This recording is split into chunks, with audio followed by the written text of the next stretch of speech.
Bab 1952, untuk apa menjelaskan padamu? Reza perlahan-lahan meletakkan dokumen itu, lalu dia mendungak sebelum bertanya. Ada apa? Pak Reza, saya tidak berani mengatakannya. Prajurit yang biasa patuh kepada Reza itu merasa ragu sejenak, kemudian akhirnya dia malah tidak mau mengatakannya. Reza mengerutkan keningnya, lalu dia menegur. Katakan. Prajurit itu diam selama beberapa detik. Lalu, dia menarik napas dalam-dalam sebelum berkata. Semalam, terjadi perang besar antara Asosiasi Promise dengan Asosiasi Maple Pavilion. Begitu kedua belah pihak bertemu, mereka langsung saling menembak dan menyerang. Semuanya bersenjata. Setelah perang itu selesai, ada banyak korban dan prajurit yang terluka. Setelah prajurit itu selesai berbicara, Reza membelalakan matanya. Dada Reza naik turun dengan cepat. Dia buru-buru mengeluarkan 2 pil penenang jantung instan lalu menelannya. Setelah itu, dia baru perlahan-lahan menstabilkan napasnya.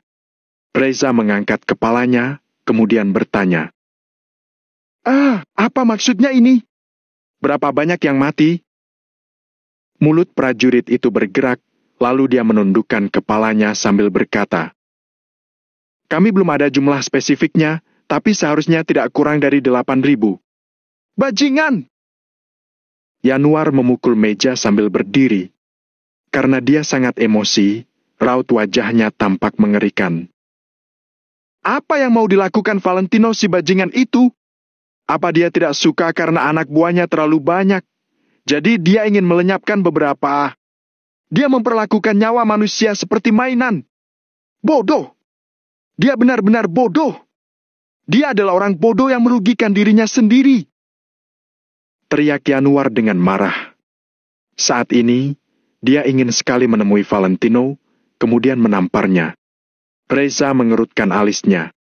Lalu, dia menekan kegelisahannya dan bertanya. Apa telah terjadi sesuatu pada Asosiasi Promise atau Asosiasi Maple Pavilion? Prajurit itu menggertakkan giginya sambil melaporkan informasi yang dia peroleh dengan jujur. Tidak. Semalam, keduanya saling bertarung dengan Mayor Valentino memimpin Asosiasi Promise, sedangkan Chris memimpin Asosiasi Maple Pavilion. Lalu, pertempuran itu berlangsung lama sehingga meninggalkan banyak mayat. Fuh! Reza bersandar ke kursinya dan dia tampak kebingungan. Valentino, kenapa dia melakukan itu? Jangan-jangan dia sedang bertengkar dengan Chris?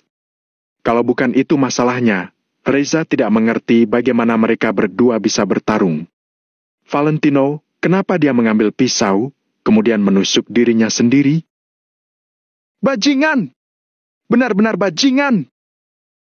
Saat Yanuar makin memikirkannya, dia pun merasa makin marah sehingga dia berteriak pada Reza. Pak Reza, sekarang pikirkan cara untuk menghubungi Valentino dan tanya sebenarnya apa yang mau dilakukan. Aku juga ingin bertanya apakah otak si tolol itu diisi dengan kotoran. Reza ragu sejenak, tetapi akhirnya dia mengangkat telepon kabel yang di mejanya. Sejak Valentino pergi ke perbatasan, Reza tidak pernah menghubungi Valentino satu kali pun. Bagaimanapun juga, dengan jarak mereka yang sangat jauh, tidak ada yang bisa menjamin kalau tidak akan ada pencegat sinyal dari pasukan luar negeri. Kalau Reza menggunakan telepon satelit, itu terlalu merepotkan. Selain itu, sekarang teknologi sangat canggih. Itu masih belum bisa memastikan keamanan. Hal terpenting adalah Reza tidak ingin mengganggu gugat keputusan Valentino. Dia mau mempercayai Valentino. Namun kali ini, Reza sudah tidak bisa menahan dirinya. Dalam pertempuran kali ini, Valentino telah kehilangan 8.000 orang. Apa dia sedang mempermainkan nyawa warga negara sendiri? Karena itu, Reza harus meneleponnya. Setelah beberapa kali perpindahan, Reza akhirnya berhasil menghubungi Valentino. Setelah panggilan tersambung, Reza langsung berkata, Halo, Mayor Valentino, ini Reza. Pak Reza. Sahut Valentino. Dia terdengar lelah. Reza bimbang sejenak, tetapi akhirnya dia langsung bertanya. Ya, semalam, kamu berperang dengan Asosiasi Maple Pavilion? Ya, Pak Reza sudah tahu? Valentino tersenyum. Dari nadanya, dia terdengar sangat bangga. Reza makin bingung. Dia pun berdeham, lalu berkata, "Aku sudah tahu. Baiklah kalau Anda sudah tahu. Saya pasti akan menyelesaikan misi saya. Saya tutup dulu. Sepertinya hari ini ponsel saya akan terus berdering sampai meledak." Valentino tidak ingin berbicara terlalu lama, jadi dia hendak menutup telepon. "Pak Reza, saya mau berbicara dengannya." Hati Yanuar penuh dengan amarah, tetapi dia tidak punya tempat untuk melampiaskan. Jadi, dia segera mengambil gagang telepon tersebut. "Halo, ini Yanuar." Yanuar meletakkan gagang telepon itu ke telinganya, lalu dia langsung mengumumkan dirinya. Valentino diam sejenak, lalu menyapa. "Jenderal Yanuar." Yanuar memukul meja dengan kesal sambil menuduh. "Bukankah seharusnya kamu memberi kami penjelasan?" Valentino yang berada di ujung telepon diam sejenak, kemudian berkata, "Aku masih ada urusan. Jenderal Yanuar, lain kali kita bicara lagi." Yanuar langsung meledak, lalu dia membentak ke telepon. "Berhenti! Dasar brengsek, kamu sedang sibuk apa? Apa kamu sedang sibuk bersekongkol dengan para bandit wilayah selatan itu? Valentino, kamu sedang bermain api. Apa katamu?" Nada Valentino menjadi sedikit rendah, kemudian dia membalas. "Jenderal Yanuar, aku menghormatimu karena kamu pernah pergi berperang, tapi kamu tetap harus jaga mulutmu." Yanuar memukul meja, kemudian menghardik. "Ada apa dengan mulutku? Apa kamu bodoh? Kenapa kamu melawan orang-orangmu sendiri? Sekali perang, 8.000 orang tewas. Di mana otakmu? Kamu kira kamu siapa?" Valentino langsung menjawab Yanuar. "Tolong berkaca sebelum kamu memaki orang lain bodoh. Kamu tidak tahu apa-apa, tapi malah memaki orang. Kamu kira kamu siapa? Jangan sampai kamu menjadi orang yang lebih parah daripada orang bodoh." Yanuar pun naik pitam. Dia menggertakkan giginya sambil mengutuk. "Dasar kamu! Bajingan! Kalau kamu berani, katakan sekali lagi. Kalau begitu, dengarkan baik-baik. Menurutku, kamu bahkan lebih parah daripada orang bodoh." Jawab Valentino yang sedang tersenyum sambil menyalakan sebatang rokok. "Kamu! Kamu!" Saking marahnya, Yanuar hampir muntah darah. "Kuberitahu kamu, Valentino. Sekarang kamu adalah seorang mayor.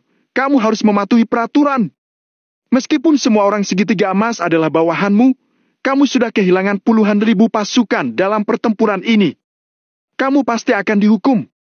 Kamu harus memberikan penjelasan yang masuk akal atau bunuh diri untuk meminta maaf." Yanuar terus memukul meja sambil berteriak dengan marah. "Kenapa aku, Valentino, harus menjelaskan tindakanku kepadamu, Yanuar? Dengarkan baik-baik. Mereka semua adalah prajuritku dan aku yang bertarung di perang itu. Mengenai cara bertarung, itu urusanku. Kamu tidak berhak ikut campur. Kalau tidak, kamu yang bertarung sini. Kalau kamu tidak mau, duduk diam-diam dan melihatku bertarung saja. Singkat cerita, kalau kamu bisa, kemarilah. Kalau kamu tidak mau, jangan merepet." Setelah Valentino selesai berbicara, dia langsung menutup telepon. "Kasar bajingan ini!" Yanuar sangat marah sehingga dia meninju telepon kabel tersebut. Yanuar masih belum puas setelah dia menghancurkan telepon kabel tersebut. Jadi, dia menoleh lalu berteriak kepada Reza. "Pak Reza, saya meminta Anda untuk menarik pangkatnya sekarang juga. Dia impulsif, tidak patuh dan keras kepala. Dia harus dihukum. Kenapa kamu begini gegabah? Duduklah." Reza melambaikan tangannya dan dia juga terlihat kelelahan. Bab 1953, tidak ada yang bisa melindunginya. Reza tidak pernah menyangka ternyata Valentino akan membuat keputusan yang tidak masuk akal. Valentino bertarung dengan bangsanya sendiri dan 8.000 orang meninggal? Tidak peduli bagaimana kamu memikirkannya, itu tidak seperti hal yang bisa dilakukan orang normal. Jangan-jangan Valentino benar-benar bersekongkol dengan para bandit wilayah selatan? Jadi, dia sengaja membunuh bawahannya sendiri? Namun, itu sama sekali tidak masuk akal. Reza bersedia mempercayai Valentino. Namun, apa yang dilakukan Valentino saat ini membuatnya bingung. Pak Reza, saya akan menunggu. Saya sarankan Anda mencabut pangkat Valentino dan memberinya hukuman. Benar. Dia harus kembali untuk dihukum. Meskipun sekarang dia tidak bisa kembali, dia harus dihukum atas kesalahan ini dulu. Nyawa 8.000 prajurit hilang begitu saja? Dasar bajingan itu! Beberapa pria yang datang bersama dengan Yanuar mencela Valentino dengan serempak. Menurut mereka, Valentino sudah menjadi orang bodoh yang keras kepala. Dia menganggap nyawa prajuritnya sebagai mainan. Tidak, aku masih mau mempercayainya. Dia pasti punya rencana sendiri untuk melakukan itu. Reza terdiam cukup lama, tetapi pada akhirnya keyakinannya pada Valentino tidak goyah. Karena dia telah memilih Valentino untuk memimpin, dia harus mempertahankan kepercayaan yang cukup pada Valentino. Walaupun ada yang salah untuk beberapa waktu, Reza tidak bisa menghapus prestasi Valentino sebelumnya. Pak Reza, kalau Anda terus membiarkannya, saya rasa dia akan benar-benar bersekongkol dengan wilayah selatan. Pak Reza, mohon Anda pikirkan lagi. Meskipun kita tidak bisa memusnahkan para bandit di perbatasan itu, kita tidak bisa membiarkan bajingan sepertinya tinggal di sana. Dia adalah bom waktu. Bisa jadi dia akan merencanakan pemberontakan suatu hari. Semua orang terus mencela Valentino. Seolah-olah Valentino adalah orang yang sudah berdosa selama berabad-abad. Reza pun dilema. Dia menunggu Valentino memberinya penjelasan. Namun, Valentino jelas tidak berniat untuk memberi penjelasan. Valentino mirip sekali dengan Reza. Saat itu, ketika Reza pergi berperang, dia juga jarang menjelaskan apapun. Memimpin pasukan untuk berperang sudah cukup melelahkan. Tidak perlu melaporkan dan menjelaskan semuanya lagi. Namun, apa yang dilakukan Valentino benar-benar membingungkan. Karena Pak Reza berpegang teguh dengan keputusan Anda, saya tidak akan mengatakan apa-apa lagi. Saya akan mencari kakak saya sekarang juga, lalu memintanya menghubungi petinggi untuk mencabut pangkat Valentino. Melihat Reza diam saja, Yanuar pun mendengus. Kemudian, dia berbalik untuk pergi. Reza melirik Yanuar, lalu dia hendak mengulurkan tangannya untuk menghalang Yanuar. Akan tetapi, Reza masih tidak berbicara. Kalau kakaknya Yanuar bertindak dan melapor ke petinggi, sepertinya Valentino benar-benar akan mati. Karena keputusannya yang salah dan menyebabkan 8.000 prajurit terbunuh, itu sama dengan pembunuhan. Walaupun Valentino memiliki 10 nyawa, itu masih tidak cukup. Kueng! Kueng! Tepat pada saat ini, ponsel pribadi Reza berdering. Yanuar langsung berhenti, lalu menoleh. Reza mengangkat ponselnya, lalu langsung berdiri dengan tegak. Reza segera menjawab. Halo? Suara tidak senang datang dari ujung telepon. Petinggi menyuruhku bertanya, apa Valentino sedang mabuk di wilayah selatan? Mungkin ada kesalahpahaman dengan masalah ini. Saya sedang menyelidikinya. Jelas Reza sambil menggertakkan giginya. Kesalahpahaman apa? Apa penjelasan masih diperlukan ketika begitu banyak orang sudah mati? Siapa yang akan menjelaskan pada para prajurit yang telah tewas itu? Apa penjelasan bisa menghidupkan mereka kembali? Orang di ujung telepon menjadi lebih marah. Ini. Reza menggertakkan giginya sambil berkata. Saya bisa menjaminnya. Pasti ada alasan kenapa dia melakukan itu. Aku tidak peduli apa alasannya walaupun dia sudah berhasil mengalahkan para bandit di wilayah selatan itu. Manusia tidak boleh mati sia-sia. Puluhan ribu nyawa dan mereka semua adalah bangsa kita sendiri. Reza, kalau kamu ingin menjaminnya, Kamu juga harus melihat apakah kamu bisa menjaminnya di hadapan 8.000 nyawa itu. Setelah orang di ujung telepon itu selesai berbicara, dia langsung menutup telepon. Maksudnya sangat jelas. Kali ini, bahkan Reza tidak bisa melindungi Valentino. Orang negara sendiri telah bertempur dengan bangsa sendiri. Puluhan orang bahkan terbunuh. Perilaku bodoh macam ini pasti tidak akan ditoleransi oleh petinggi. Reza perlahan-lahan meletakkan ponselnya, lalu merosot ke kursinya. Yanuar mendengus, lalu dia menatap Reza sambil bertanya. Pak Reza, beritahu saya, apa yang akan Anda lakukan? Reza yang kebingungan hanya diam. Pokoknya, Anda jangan ikut campur dalam masalah ini lagi. Biar saya saja yang mengurusnya. Saya harus membuat Valentino mengerti apa itu peraturan. Saya harus membuatnya menyesal atas kebodohannya. Yanuar menggertakkan giginya, kemudian dia berjalan menuju pintu. Oh! Ketika Yanuar melangkah keluar dari pintu, dia bertabrakan dengan seorang prajurit. Maaf, Jenderal Yanuar. Maaf. Prajurit itu buru-buru menegakkan dirinya, lalu memberi hormat dan meminta maaf. Kenapa kamu terlihat panik sekali? Apa kamu mau melapor tentang Valentino si brengsek itu lagi? Aku tidak tertarik. Kalian semua pecundang.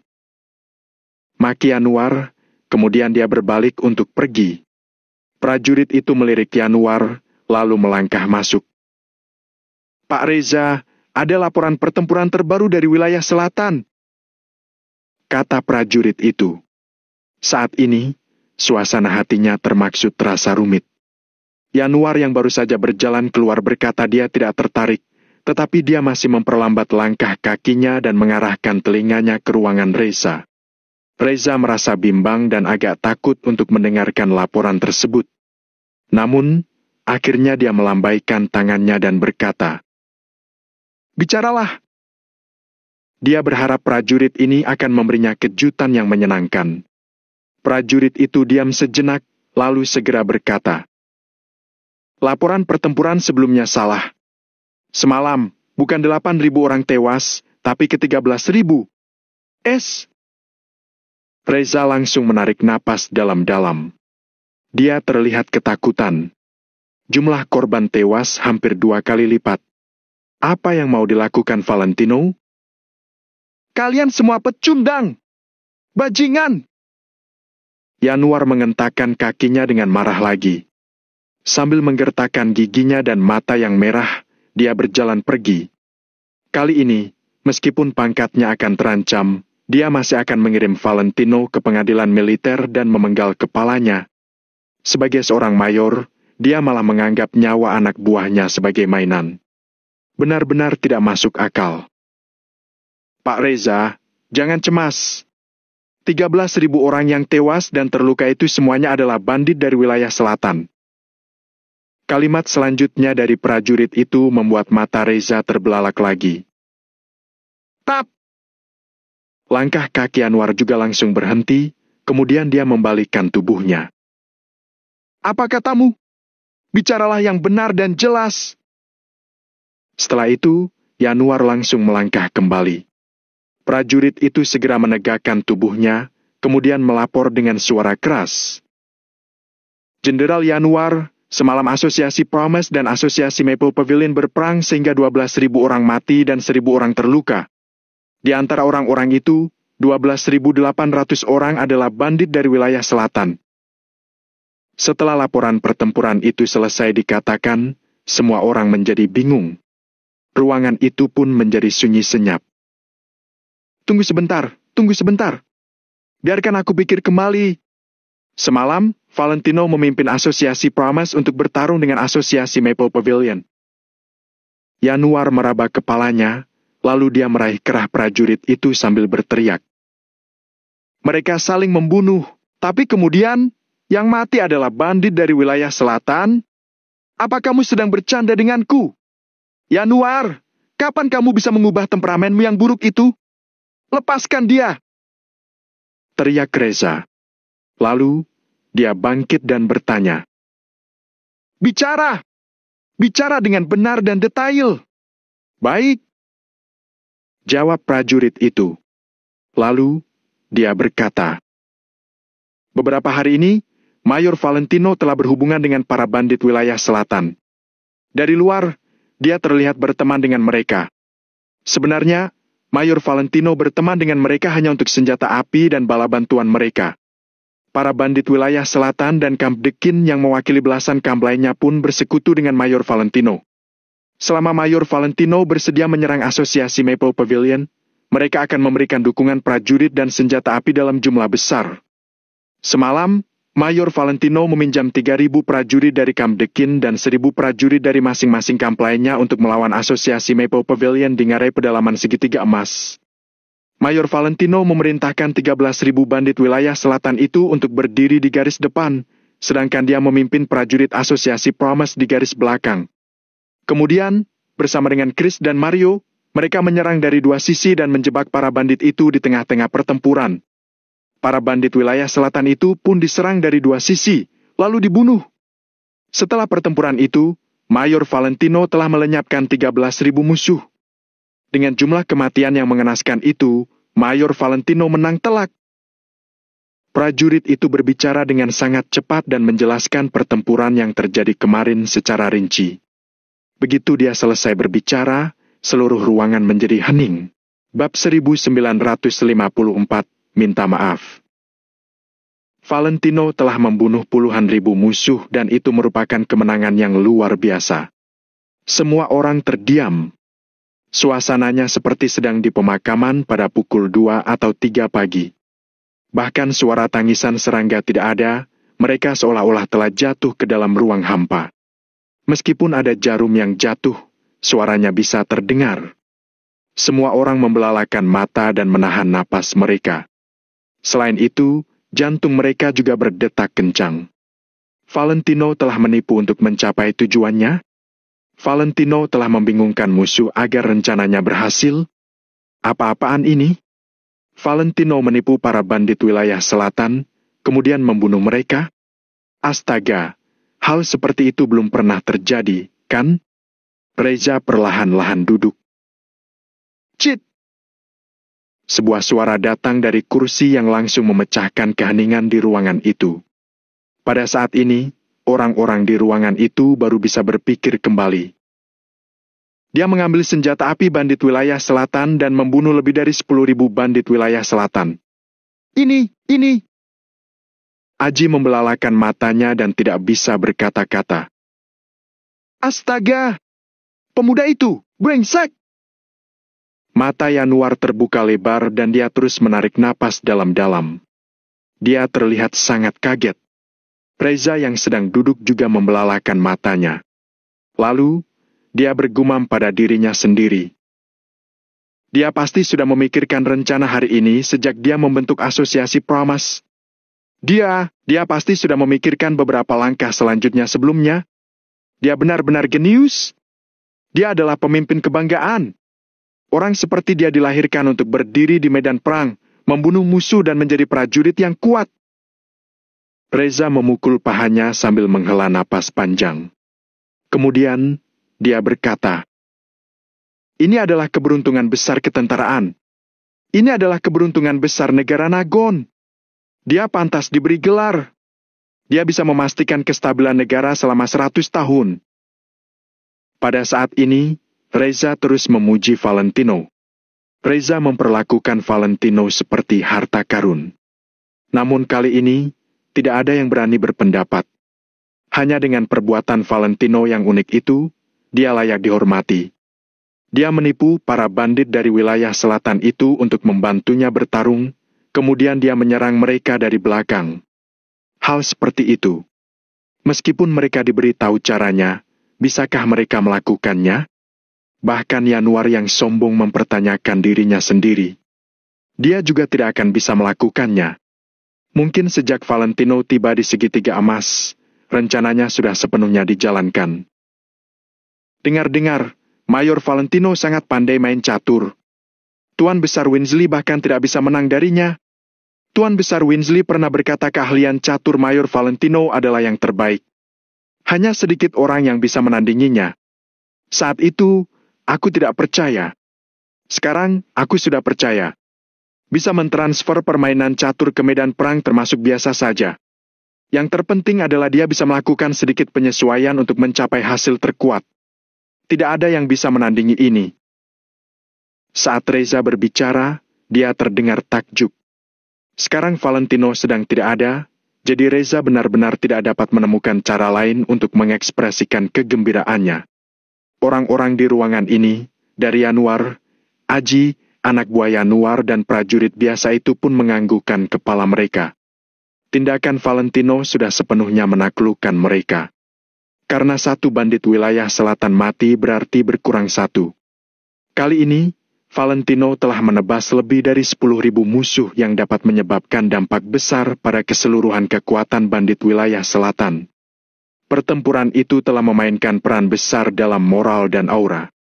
Reza tiba-tiba menoleh, kemudian meneriaki Yanuar. Yanuar! Hah? Ketika Yanuar sedang merasa kagum, dia mendadak dipanggil Reza. Dia pun segera menoleh. Reza melotot Yanuar sambil bertanya. Tadi kamu senang sekali saat memaki Valentino, kan? Aku... Yanuar sekali lagi tersipu karena masalah Valentino. Bagaimana dia bisa tahu dalam situasi itu, Valentino masih bisa memberi mereka kejutan besar? Apa yang ada di dalam pikiran Valentino, si prajurit Ganius itu? Bicara! Kau tegur Reza sambil meletakkan kedua tangannya di belakang punggung. Yanuar menggertakkan gigi. Kemudian, dia segera menundukkan kepalanya sambil berkata, Pak Reza, saya salah. Kata-kata yang dia ucapkan sebelumnya seolah-olah telah berubah menjadi tamparan keras untuk wajahnya. Yanuar menggertakkan gigi lagi sembari menjelaskan. Saya tidak menyangka kalau dia akan menggunakan taktik seperti itu. Bukankah ini termasuk informasi yang terlambat? Justru karena kamu tidak pernah menyangka, kamu tidak berhak untuk menghakimi tindakannya dan itu termasuk aku. Karena kita sudah memilih untuk mempercayainya, jangan mempertanyakan keputusannya. Walaupun keputusannya benar-benar salah, kita tidak boleh menyalahkannya dan menuduhnya. Ketika mereka bertiga meninggalkan negara Nagon, mereka tidak mengambil satu senjata atau satu pun prajurit negara Nagon. Mereka tidak mempunyai dukungan negara Nagon sedikit pun. Prajurit dan senjata itu adalah miliknya. Walaupun dia benar-benar telah membuat keputusan yang salah, kita tidak berhak ikut campur. Seperti yang dikatakan Valentino, kalau kamu bisa, pergi sana. Kalau kamu tidak mau, jangan merepet. Mulai sekarang, kalau aku mendengar ada yang memfitnah Valentino lagi, aku tidak akan mengampuninya. Begitu Reza melontarkan perintahnya, semua orang berdiri tegak dan tidak berani bergerak. Ekspresi mereka pun menjadi lebih serius. Benar. Ketika Valentino dan yang lainnya pergi, mereka tidak mendapatkan sedikit pun dukungan. Jadi pada saat ini, kualifikasi apa yang orang-orang ini miliki untuk berdiri di tempat bermoral dan mengutuk Valentino? Reza menoleh ke Yanuar lagi, lalu berkata, Yanuar, aku ingin kamu menelpon Mayor Valentino sekarang juga untuk meminta maaf. Yanuar langsung tercengang dan terdiam. Bagaimanapun juga, Yanuar adalah seorang jenderal. Meskipun Valentino adalah seorang mayor, posisinya tetap lebih rendah daripada Yanuar. Sekarang, Reza malah menyuruh Yanuar meminta maaf kepada Valentino. Bukankah itu sangat memalukan? Oleh karena itu, makin Yanuar memikirkannya, dia makin tidak mau. Namun, Reza bergeming dan menunggu Yanuar dengan mata melotot. Suasana langsung menjadi dingin. Jenderal Yanuar, apa yang kamu katakan tadi memang salah. Apa yang kamu katakan pada Mayor Valentino lumayan menghina dan sedikit keterlaluan. Jenderal Yanuar, meminta maaflah. Mayor Valentino sedang berperang di luar, kita tidak boleh menyakiti perasaannya. Kali ini, bawahan Yanuar yang berinisiatif membujuk Yanuar. Bahkan bawahannya memihak Valentino, jadi Yanuar sudah tidak punya pilihan. Baiklah, aku akan minta maaf. Yanuar menggelengkan kepalanya sambil menghela napas panjang. Wajahnya merona merah karena malu. Pak Reza, telepon itu. Yanuar menunjuk telepon kabel di atas meja yang sudah hancur berkeping-keping karena tadi dihantamnya. Aku akan menelpon Valentino. Reza langsung mengeluarkan ponsel pribadinya, kemudian mulai menghubungi Valentino. Valentino sedang melindungi negaranya di wilayah selatan. Dia pasti tidak akan membiarkan ucapan orang lain menyakiti perasaannya. 2 menit kemudian, panggilan tersebut terhubung lagi.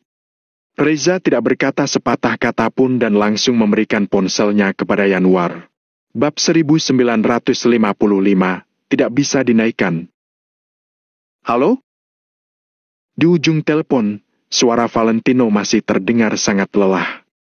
Sebelumnya, orang-orang ini tidak mengerti kenapa Valentino sangat lelah. Sekarang, mereka sudah mengerti. Dia tidak hanya harus berhati-hati saat berurusan dengan para bandit wilayah selatan, tetapi dia juga harus tetap berhubungan dengan Chris. Valentino merasa gugup sepanjang masa dan berharap pada akhirnya rencananya akan berhasil. Siapapun pasti akan merasa lelah. Valentino, ini Yanuar. Yanuar berhenti. Nadanya tentu saja terdengar angkuh. Bagaimanapun juga, saat ini Valentino hanya seorang mayor. Pangkatnya masih di bawah Yanuar. Perbaiki sikapmu dan bicara padaku dengan benar. Ucap Valentino dengan nada kuat di ujung telepon. Hal itu pun langsung membuat Yanuar emosi. Valentino telah memenangkan 2 pertempuran dan sekarang dia merasa dia sangat hebat. Yanuar baru saja hendak memarahinya, tetapi setelah Reza mendengus dingin, Yanuar langsung menciut. Yanuar menghela napas. Kemudian, dia merendahkan dirinya dan berkata, Valentino, aku minta maaf atas kata-kataku tadi. Kalau kamu bisa, kemarilah. Kalau kamu tidak mau, jangan merepet. Kalau kamu mau meminta maaf, kita berbicara lagi setelah aku pulang. Setelah Valentino selesai berbicara, dia mengakhiri panggilan. Kamu! Kamu! Yanuar sangat kesal. Kenapa Yanuar merasa Valentino yang hanya seorang mayor berpikir dia lebih hebat dari Yanuar? Mereka akan berbicara setelah dia pulang? Bukankah seharusnya seorang mayor menunduk kepada Yanuar? Ini adalah kebenaran yang tidak bisa diubah. Yanuar meletakkan ponsel tersebut dengan penuh kebencian, kemudian berkata sambil menggertakkan giginya. Pak Reza, Anda sudah mendengarkannya? Valentino sedikit sombong. Orang hebat mempunyai hak untuk menyombong. Dia telah memenangkan banyak pertempuran, jadi kenapa kalau dia sedikit sombong saat berbicara? Aku malah merasa karakter sejati seperti itu yang seharusnya dimiliki oleh kita semua di militer. Seorang prajurit harus terlihat seperti seorang prajurit. Jangan bersikap seperti orang yang hanya pandai berbicara. Reza mendengus. Dia tetap berpihak pada Valentino. Yanuar langsung tidak bisa berkata-kata. Bagaimanapun juga, dia hanya bisa menjaga sikapnya di depan Reza. Yanuar melirik Reza, lalu bergumam. Bagaimanapun juga, aku adalah jenderal, sedangkan dia hanya seorang mayor. Sebagai bawahan, sikapnya benar-benar tidak pantas. Namun, Reza dapat mendengar bisikan Yanuar dengan jelas. Siapa bilang dia hanya seorang mayor? Untung juga kamu mengatakannya. Mayor Valentino telah membuat pencapaian yang luar biasa. Dia harus dihargai. Aku akan mengajukan permintaan kepada petinggi sekarang juga untuk memberikan Mayor Valentino pangkat jenderal. Setelah Reza selesai berbicara, dia segera berbalik untuk kembali ke mejanya. Sebagai gubernur militer, Reza memiliki kekuasaan untuk memberi Valentino pangkat mayor. Namun, Reza tidak bisa langsung memberikan pangkat jenderal. Dia harus mengajukan permintaan kepada petinggi. Akan tetapi, sebagai gubernur militer, biasanya permintaannya selalu diterima. Setelah Reza mengatakan itu, semua orang menarik napas dalam-dalam dengan serempak. Pak Reza, tidak boleh. Kali ini, bukan hanya Yanuar yang menghentikan Reza, tetapi juga para pria paruh baya itu dan Naji. Kenapa tidak? Reza mendengus dan berpegang teguh dengan keputusannya. Pak Reza, seorang pemuda berusia 20-an sudah menjadi jenderal. Ini tidak realistis. Dalam 100 tahun terakhir, tidak pernah ada orang yang bisa menjadi jenderal di usia 20-an. Untuk menjadi seorang jenderal, orang itu tidak hanya harus kuat, tapi juga memiliki kemampuan untuk memimpin pasukan dan sejarah. Ini semua sangat diperlukan. Valentino baru menjadi prajurit selama kurang dari setengah bulan. Bagaimana dia bisa menjadi jenderal? Semua orang menghentikan Reza. Mereka bukan ingin mencela Valentino, tetapi mempromosikannya menjadi jenderal benar-benar tidak cocok.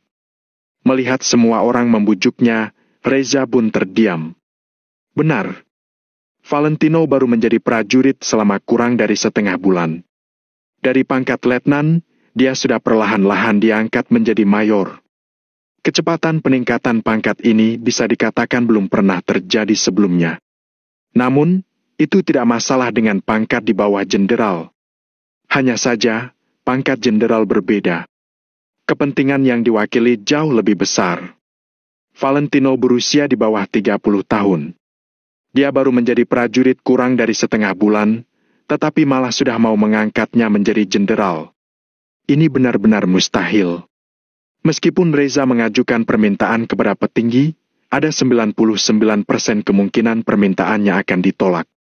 Singkat cerita, sekarang pangkat Valentino sudah tidak bisa dinaikkan. Dengan usia dan sejarahnya yang saat ini, pangkatnya sudah mencapai batas terpuncak. Pak Reza, sekarang pangkat Valentino sudah tidak bisa dinaikkan. Benar, Pak Reza. Anda harus berpikir-pikir lagi. Anda tidak bisa membuat keputusan secara impulsif. Pada saat itu, petinggi mungkin juga akan merasa tidak senang dengan Anda. Seorang mayor berusia 20-an benar-benar sudah tidak bisa dipromosikan. Yanuar dan Aji melangkah maju, lalu membujuk Reza dengan sopan lagi. Reza ragu untuk waktu yang lama, tetapi akhirnya dia menarik kembali tangannya dari laci. Pangkat Valentino sudah tidak bisa dinaikkan. Tentu saja Reza tahu itu. Namun, 2 detik baru berlalu dan Reza sudah memegang gagang laci lagi. Aku mengerti, tapi petinggi juga pernah berkata kepadaku kalau situasi khusus perlu ditangani secara khusus. Dalam 100 tahun terakhir, benar-benar belum ada orang berusia di bawah usia 30 tahun yang pernah menjadi jenderal. Tapi, kalian juga harus mengerti dalam 100 tahun terakhir, tidak ada yang pernah bisa benar-benar melenyapkan para bandit di perbatasan itu. Sedangkan dia telah melakukan hal-hal yang orang lain tidak bisa lakukan. Dia tentu dapat menikmati perlakuan yang tidak bisa dinikmati orang lain. Setelah merenung sejenak, Reza masih ingin bersikeras dengan pendapatnya sendiri. Pak Reza, kami tahu Mayor Valentino mempunyai rekor perang yang luar biasa. Tapi, kalau Anda melakukannya, kami khawatir hasilnya tidak akan sesuai dengan ekspektasi. Dia masih muda, kebijakan serta pengalamannya kurang. Mungkin bukan hal yang baik baginya untuk dipromosikan ke pangkat yang lebih tinggi. Pak Reza, pikirkan lagi.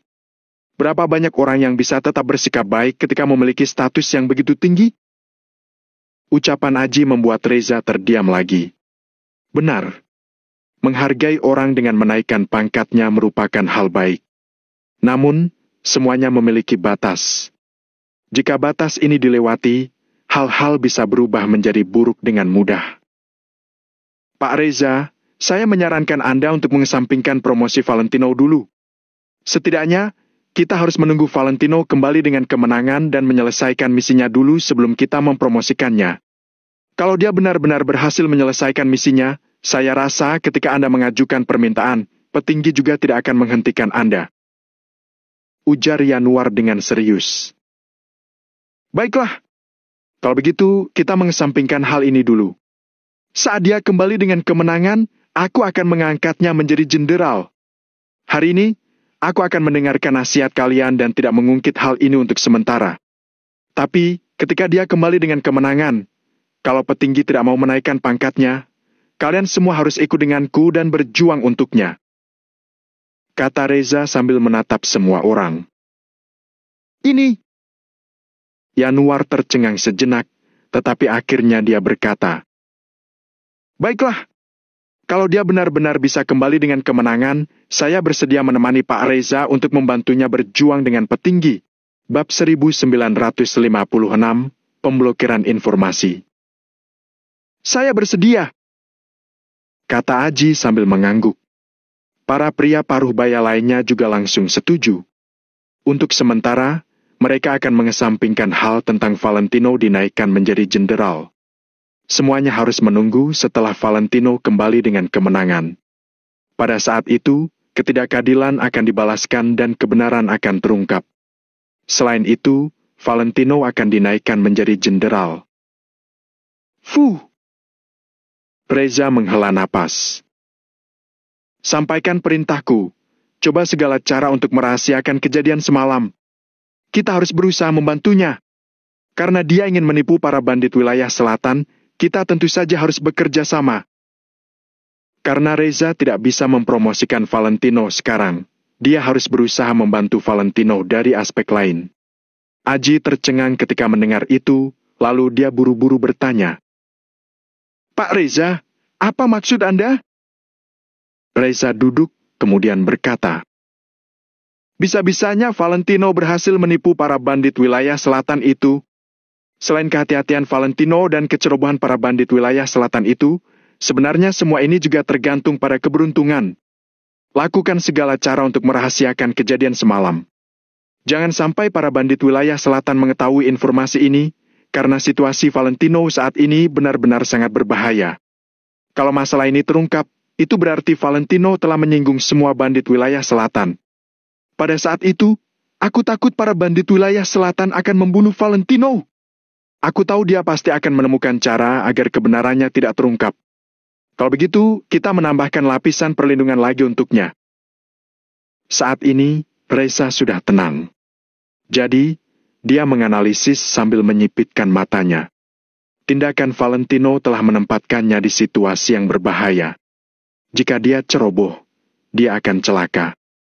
Jadi, Reza ingin melindungi Valentino.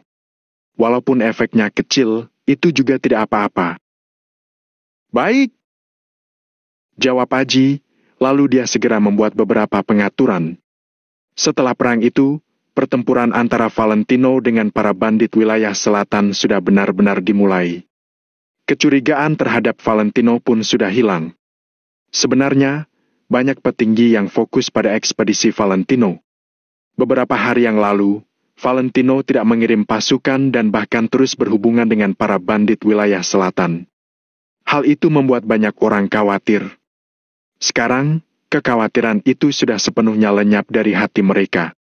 Di bagian utara wilayah selatan, segitiga emas. Di kamp asosiasi Pramas, Valentino perlahan-lahan meletakkan ponsel pribadinya. Tadi, dia menelepon Chris lagi untuk menyusun rencananya yang berikutnya. Eri! Teriak Valentino ke pintu. Eri menyahut, kemudian dia langsung masuk.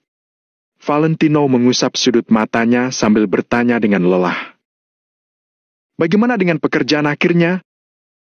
Eri pun melaporkan situasi kepada Valentino dengan saksama. Kak Valentino, sesuai dengan perintahmu, kami membunuh bandit wilayah selatan yang bisa dibunuh. Tangan mereka berlumuran darah para prajurit negara Nagon. Jadi kami sama sekali tidak berbelas kasihan. Kami juga tidak menangkap siapa-siapa. Itu hanya akan membuang-buang makanan kita. Valentino mengangguk. Meskipun dia akan berbelas kasihan terhadap pasukan segitiga emas, dia tidak akan berbelas kasihan pada bandit wilayah selatan. Karena mereka telah berani melanggar perbatasan negara Nagon, dari awal Valentino sudah bermaksud untuk menghukum mati mereka. Apa informasinya sudah diblokir? Untuk beberapa waktu ini, tidak ada yang diizinkan memiliki peralatan komunikasi. Selain itu, tidak ada yang boleh meninggalkan kamp tanpa izinku.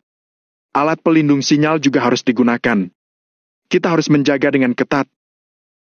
Valentino sangat menganggap penting masalah ini. Jika dia ingin menjalankan rencana selanjutnya, dia harus memastikan informasi itu tidak akan bocor.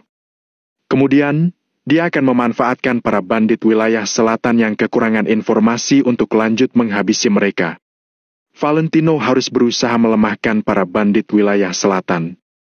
Setelah Valentino membunuh bandit wilayah selatan, dia akan menjadi jauh lebih aman.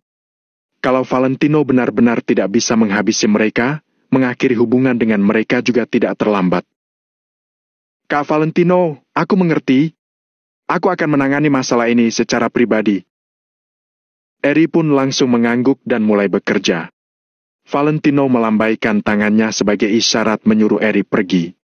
Saat Eri melihat mata Valentino yang merah, dia menasihati. Kak Valentino, tidurlah. Kamu belum tidur seharian ini. Serahkan urusan di luar padaku. Aku baik-baik saja. Pergilah, masih ada hal yang harus aku tangani. Valentino melambaikan tangannya. Kemudian, dia berjalan ke meja untuk meraih telepon kabel. Baik. Eri mengangguk, lalu dia pergi.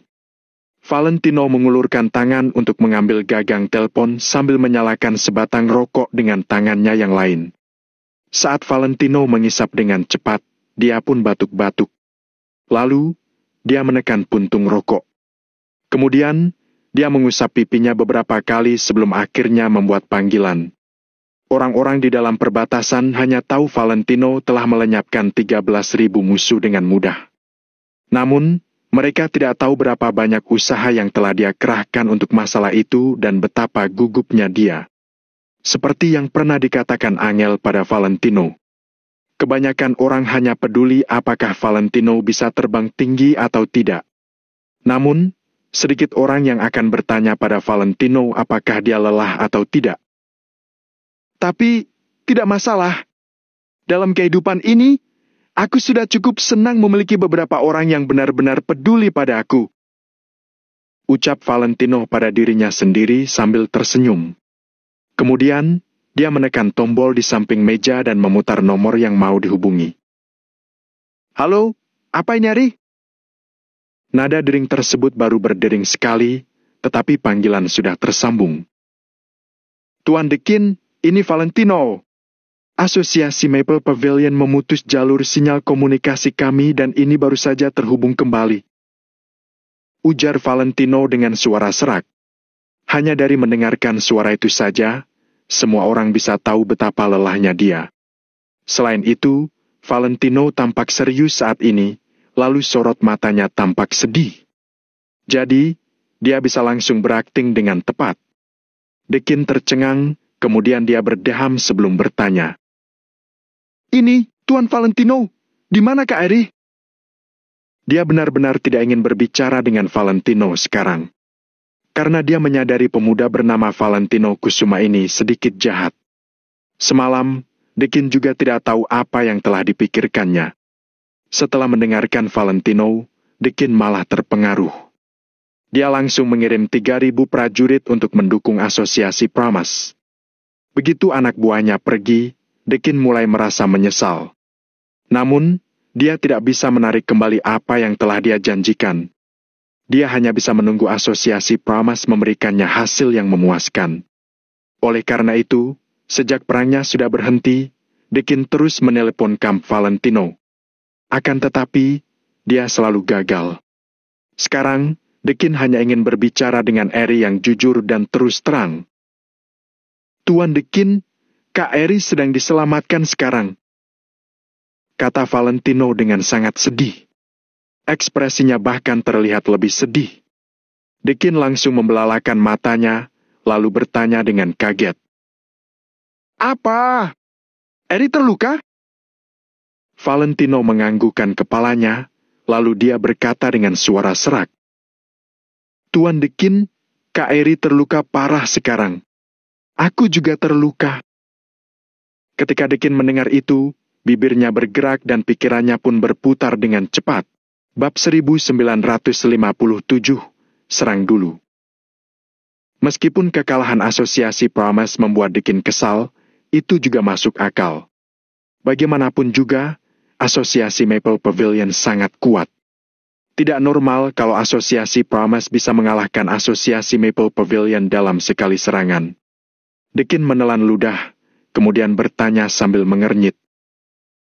Kalau begitu kamu beritahu aku sekarang juga, apa hasil dari pertempuran semalam? Kenapa belum ada anak buahku yang menghubungiku? Tuan Dekin, ceritanya panjang. Aku tidak menyangka anak buah Tuan Dekin begitu berani dan pandai bertarung. Mereka benar-benar sangat berani. Sebelum Valentino memberitahu hasilnya, dia menyanjung dulu.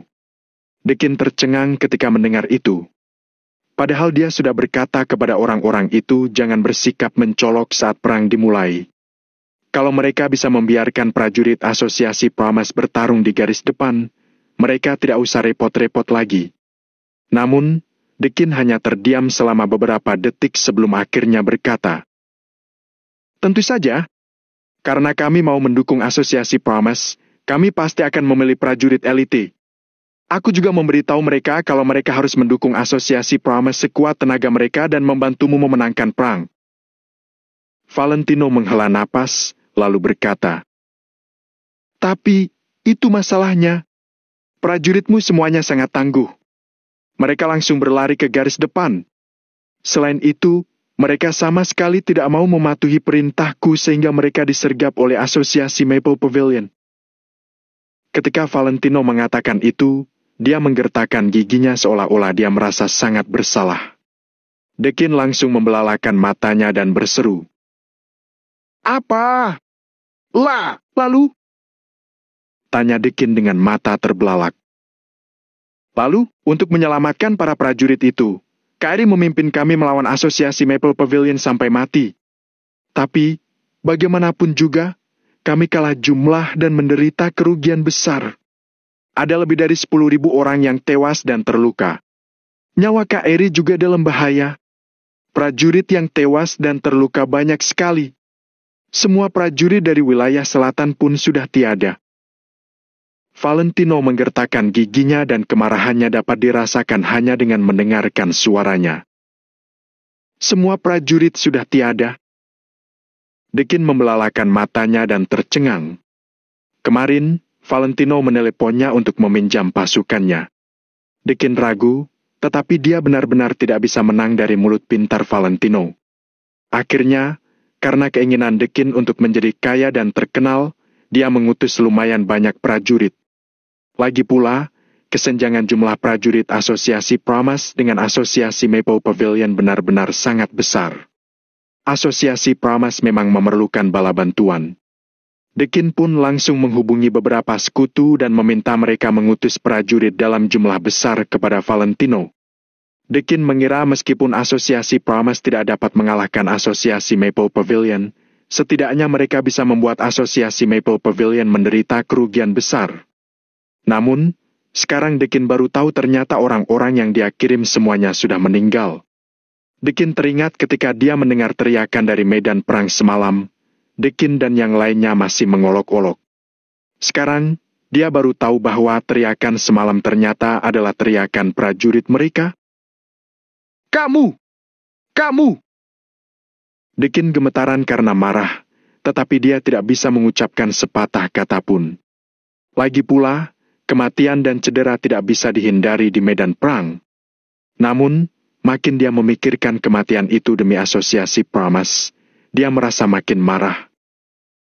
"Tuan Dekin, aku tahu kamu sangat marah. Aku juga sangat marah. Kami pasti harus membalas dendam. Asosiasi Maple Pavilion harus melunasi utang darah mereka. Kalau aku tidak membalas dendam untuk para prajurit itu, aku bukan manusia." Saat ini, Valentino yang penuh dengan amarah pun berjanji, "Tuan Dekin, darah yang telah ditumpahkan prajuritmu tidak akan kusia-siakan. Kairi juga tidak akan terluka secara sia-sia." Saat ini, Dekin sama sekali tidak tahu harus berkata apa dan hanya bisa diam. Setelah beberapa saat, Dekin menghela napas lalu berkata, "Bagaimanapun juga, asosiasi Maple Pavilion terlalu kuat daripada asosiasi Pramas. Tuan Dekin, bukan seperti itu. Semalam, hanya karena formasi kami berantakan, jadi kami dieksploitasi oleh asosiasi Maple Pavilion.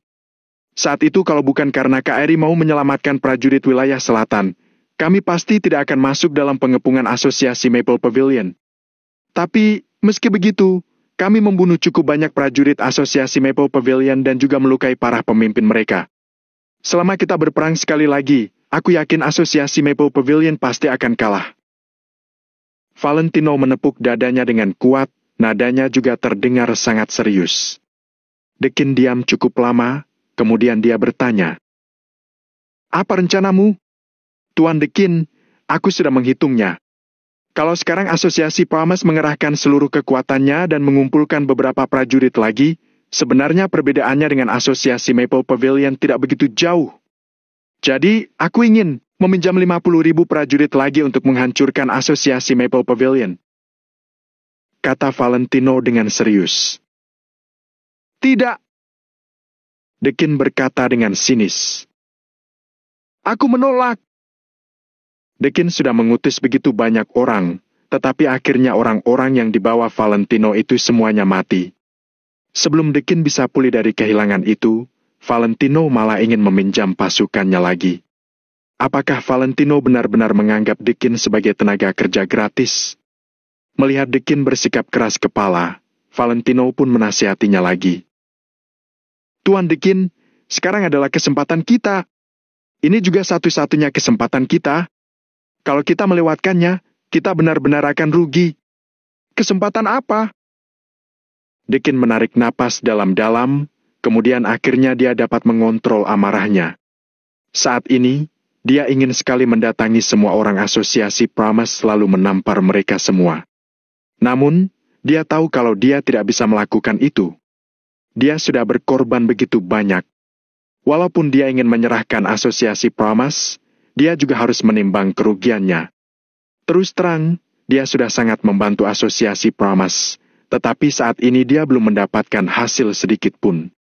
Karena itu, di satu sisi dia ingin mendapatkan hasil dari bantuannya, tetapi di satu sisi dia tidak ingin lanjut berinvestasi. Dekin pun dilema. Namun, jika pemuda bernama Valentino ini benar-benar dapat membuat analisis yang bisa membuat Dekin tidak bisa berkata-kata, Dekin mungkin bersedia untuk mencoba lagi.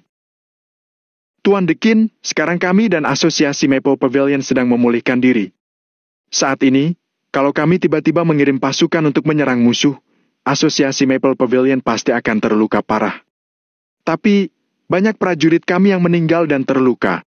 Yang lainnya juga sangat lelah. Tapi, bala bantuan wilayah selatan berbeda. Berikan aku 50.000 prajurit sehat. Karena mereka semua sehat dan kuat, bukankah mudah bagi mereka untuk melawan prajurit Asosiasi Maple Pavilion? Tuan Dekin, makanya aku bilang ini adalah satu-satunya kesempatan kita. Begitu kamu membiarkan Asosiasi Maple Pavilion pulih, mereka pasti akan membalas dendam. Pertama, mereka akan menghancurkan Asosiasi Promise, kemudian mereka mungkin akan menyerang wilayah selatan. Pada saat itu, kita semua akan berada dalam bahaya. Jadi, kita harus menyerang dulu." Valentino berbicara dengan sangat cepat sambil memberikan Dekin analisis yang cermat. Dekin mendengus, lalu dia berkata dengan nada menghina. "Memangnya mereka berani? Kalau Asosiasi Maple Pavilion berani, mereka boleh mencoba masuk ke wilayah selatan." Valentino berkata, "Tuan Dekin, bagaimana kalau mereka benar-benar melakukannya? Sedikit lagi, tinggal sedikit lagi. Kalau kita tidak bertindak, kita benar-benar tidak akan ada kesempatan lagi. Tuan Dekin, aku mohon, tolong pertimbangkan lagi."